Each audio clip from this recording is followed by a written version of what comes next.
네, 안녕하세요. 멘탈리즘부다의 철이형입니다. 네, 오늘은 증시와 상품 시장 간의 차이가 뚜렷한 하루였습니다. 미국 주식은 3대 지수가 모두 상승했고 특히 나스닥이 많이 올랐습니다. 반면 암호화폐 시장은 소송에 대한 기대가 커진 리플을 제외하고는 대부분 약세였습니다. 오늘은 무슨 일이 있었을까요? 일단 알아두셔야 할 게 이번 주는 부채 한도 협상 타결에 대한 기대감이 커지면서 경기 위험 감소, 그리고 금리 전망 상승 모드가 이어지고 있는 분위기라는 사실입니다. 실업수당 청구 건수가 24만 2천 건으로 지난주보다 2만 건 이상 줄었고 예상치보다도 낮았습니다. 그만큼 고용이 강하다는 뜻이죠. 경기 침체의 필수 조건은 치솟는 실업률입니다. 그런데 현재는 전혀 그런 모습이 나타나고 있지 않습니다. 경기 위험이 줄어들며 은행주 섹터 오늘도 선전을 했고요. 특히 최대 파산 후보인 팩웨스트 주가가 연일 오르면서 바닥 대비해서는 거의 2배 상승했습니다. 은행 위기가 일시적으로 진정되고 있는 분위기죠. 네, 결국 모든 상황이 경기 위험 감소로 가고 있죠. 그럼 당연히 뭐가 오르나요? 금리 전망이 오릅니다. 이제 다음 달 금리 인상 가능성이 거의 40%에 육박하고 있습니다. 이 분위기면 진짜로 금리가 더 오를 수도 있겠습니다. 그리고 이것은 당연히 달러 강세 그리고 채권 수익률 상승으로 이어지죠. 그리고 이자율 상승과 달러 가치의 상승은 이제 뭐 안 봐도 비디오죠. 금액에는 쥐약입니다. 어제에 이어 연 이틀 1% 넘게 하락했습니다. 거기에 연준 의원들의 발언이 이번 주 내내 매파적인데요. 이날도 로리 로건 댈러스 여는 총재가 나와서 향후 데이터들을 더 보기는 해야겠지만 적어도 현재 시점에선 금리 인상을 멈출 만한 지점에 도달하지 못했다고 말했고, 또 새롭게 연준 부의장으로 지명된 필립 제퍼슨 이사도 인플레이션이 아직도 높고 충분한 진전을 이루지 못했다는 파월 의장의 앵무새 같은 발언을 했습니다. 향후 의장이 될 거를 생각을 하고 미리 화법을 연습해 두는 게 아닌가 생각이 됩니다. 네, 이런 흐름은 당연히 금뿐만 아니라 암호화폐 시장에도 안 좋은 영향을 미쳤습니다. 덕분에 비트코인이 또다시 지지선을 갔다 왔습니다. 그런데 이번에도 버텼죠. 매도세가 지금 계속되는 공세를 펼치고 있지만 26,000달러 중반의 지지선을 도저히 밀고 있지 못하는 상황입니다. 밀어야 할 때 밀지 못하면 역공을 당할 수도 있죠. 물론 지금과 같은 상품 시장에게 불리한 흐름이 이어진다면 단기적으로야 더 하락할 가능성도 있습니다. 하지만 그때조차도 25,000달러의 지지선만 버텨준다면 확고한 강세 모멘텀은 계속 유지됩니다. 이렇게 좁게 보면은 약세가 지속되고 있는 것처럼 보이지만 넓게 보면은 확연하게 상승 추세로 전환되었고 그 추세가 진행되고 있다는 것을 확인할 수가 있죠. 비트코인의 역사상 20주 이평선이 200주 이평선을 상향 돌파, 그러니까 골든 크로스한 것은 딱 2번밖에 없습니다. 이것은 약세장에서 강세장으로 전환되는 엄청나게 강력한 신호입니다. 그리고 그 신호가 지금 나타났죠? 추세는 의심할 여지가 없습니다. 단기적 가격 변동은 신경을 쓸 필요가 없는 이유죠. 돈 생길 때마다 모아가면 됩니다.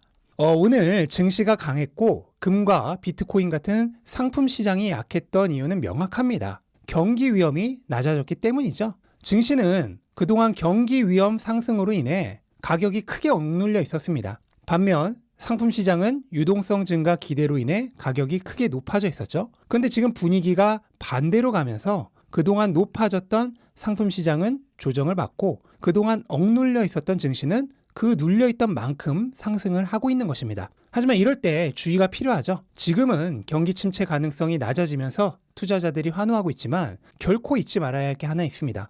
경기 위험이 낮아지는 만큼 금리의 측치가 계속 오르고 있다는 사실입니다. 이게 일정 수준까지 오르면 그때부터는 당연히 증시에도 부담으로 작용을 합니다. 따라서 현재 상황은 흥분해서 추가적으로 매수를 하기보다는 오르는 것을 즐기는 게 더 편안한 구간이라고 생각을 합니다.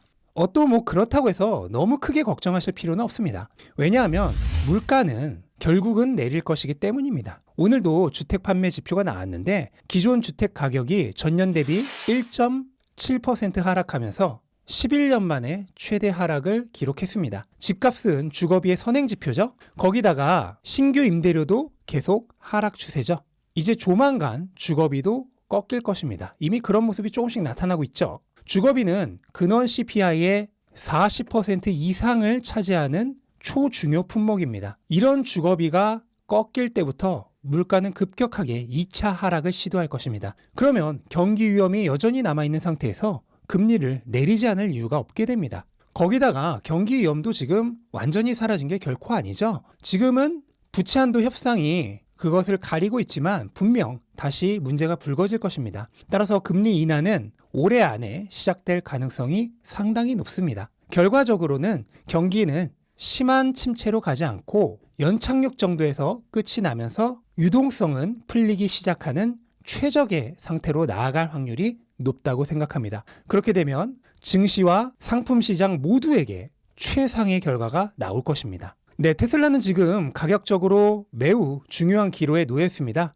실적 발표 후 가격이 급락했던 구간까지 되돌아왔기 때문이죠. 여기를 넘어서느냐 못 넘어서느냐가 향후 단기적 가격 흐름의 분기점이 됩니다. 만약 실적 발표 전 가격대로 되돌아갈 수 있다면 결국 이번 1분기 실적 발표가 테슬라 실적 사상 바닥이었다는 게 증명이 됩니다. 그리고 저는 그렇게 될 가능성이 매우 높다고 기대하고 있습니다. 특히 이번 1분기에 굴욕적인 마진은 아마도 테슬라 수익률의 바닥이 될 가능성이 굉장히 높다고 생각을 합니다. 왜냐하면 지금 주요 원자재 가격이 계속 하락하고 있습니다. 거기다 차량 가격은 더 이상 안 내리죠. 그러면 마진은 당연히 오를 것입니다. 그리고 2분기 실적 발표 때 그것을 증명하겠죠. 다만 사이버 트럭이 나오기 전까지 수요와 마진을 이전 수준으로 끌어올려줄 만한 강력한 소재는 없기 때문에 가격이 강력하게 급등하기보다는 점진적인 회복을 할 가능성이 높다고 생각을 하고요.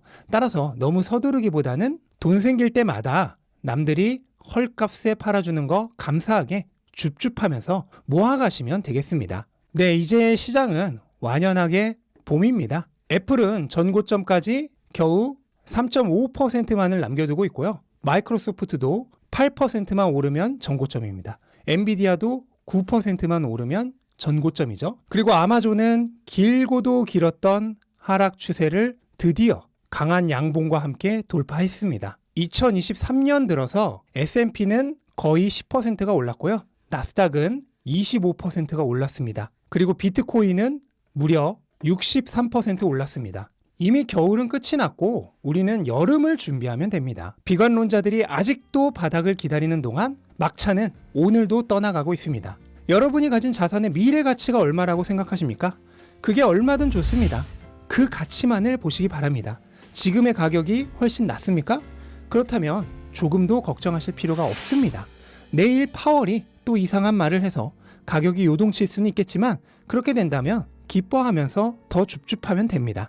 돈이 생길 때마다 그렇게 하시기 바랍니다. 이것을 평생 계속하면 됩니다. 그렇게 하시면 시간이 갈수록 더욱더 부자가 되어가실 겁니다. 네, 이것으로 오늘 영상 마치겠습니다. 영상 도움되셨다면 구독과 좋아요 부탁드리고 즐거운 하루 되시기 바랍니다. 감사합니다.